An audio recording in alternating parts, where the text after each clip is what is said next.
Selamat siang semuanya. Kami dari kelompok 6. Perkenalkan, nama saya Marina Delviana. Nama saya Indri Restianisa. Nama saya Idrus. Nama saya Revina Anggraini. Di sini kami akan menjelaskan mengenai konstitusi dan hukum dasar negara yang disusun untuk memenuhi tugas mata kuliah pendidikan kewarganegaraan.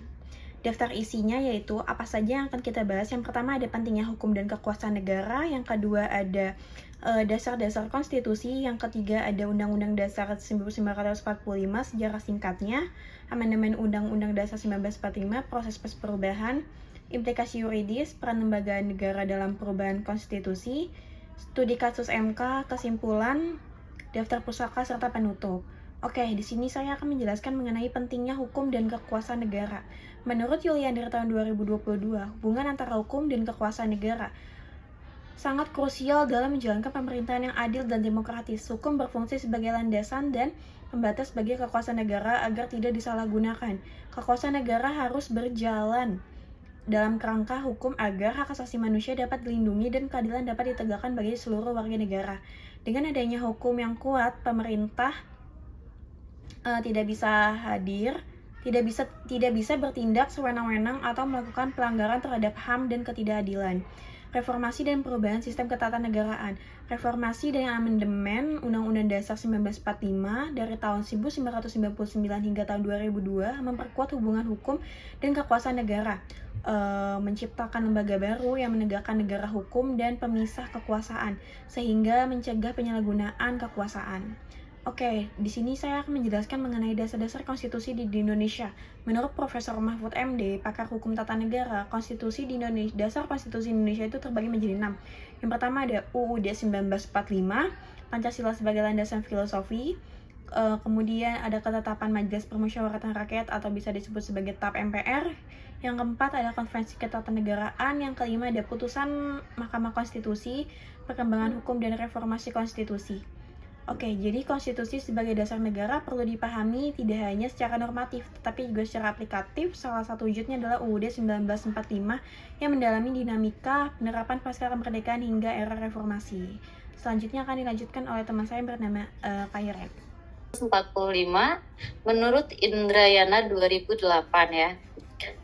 Yang pertama adalah awal pembentukan di 18 Agustus 1945 Undang-Undang 1945 disahkan oleh PPKI, Panitia Persiapan Kemerdekaan Indonesia, sebagai konstitusi pertama Republik Indonesia di tahun 1949 sampai 1959, digantikan sementara oleh Konstitusi RIS Republik Indonesia Serikat dan UUDS Undang-Undang Dasar Sementara 1950. Tahun 1959, Dekret Presiden mengembalikan Undang-Undang Dasar 1945 sebagai konstitusi. Lalu yang kedua, masa Orde Baru 1966 sampai 1998, Undang-Undang Dasar 1945 digunakan tetapi tidak dijalankan secara demokratis. Kekuasaan terpusat pada Presiden, DPR atau Dewan Perwakilan Rakyat, dan lembaga lain lemah. Tidak ada pembatasan kekuasaan, kebebasan sipil dibatasi. Dan yang ketiga, reformasi 1998, tuntutan perubahan muncul karena krisis politik dan ekonomi. MPR melakukan amandemen Undang-Undang Dasar 1945 sebanyak 4 tahap dari 1999 sampai 2002. Dan next ya, dan di sini juga saya akan menjelaskan tentang praktik ketatanegaraan pasca reformasi menurut Indrayana 2008. Perubahan penting pasca amandemen seperti sistem pemerintahan presidensial yang lebih demokratis. Presiden dipilih langsung oleh rakyat sehingga memiliki legitimasi kuat. Presiden dan DPR saling mengawasi dan kontrol kekuasaan, check and balance, dan pengakuan hak asasi manusia yaitu HAM seperti konstitusi ditegakkan untuk perlindungan HAM dengan pengawasan MK dan Komnas HAM. Lalu pembentukan undang-undang HAM dan perlindungan kebebasan berpendapat, berorganisasi, dan lainnya. Juga menguatkan lembaga demokrasi seperti munculnya lembaga-lembaga baru dan penguatan lembaga negara seperti MK, Mahkamah Konstitusi, KY, Komisi Yudisial, KPK, Komisi Pemberantasan Korupsi. Dan juga pemilihan umum dilakukan secara langsung untuk presiden dan kepala daerah pilkada langsung sejak 2004. Ini penjelasan dari saya. Selanjutnya penjelasan akan dilanjutkan oleh Idrus ya.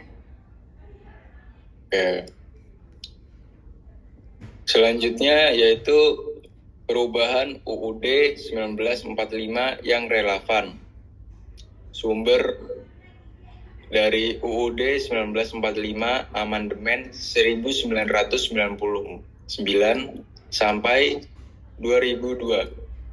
Setelah amandemen UUD 1945 terjadi perubahan penting dalam pasal-pasal menyangkut hak warga negara.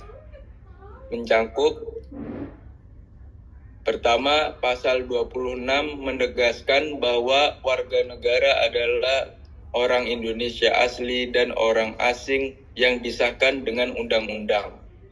Kedua, pasal 27 sampai pasal 28 memuat prinsip kesamaan di hadapan hukum, hak atas pekerjaan, kehidupan yang layak, dan untuk turut serta di dalam pemerintahan.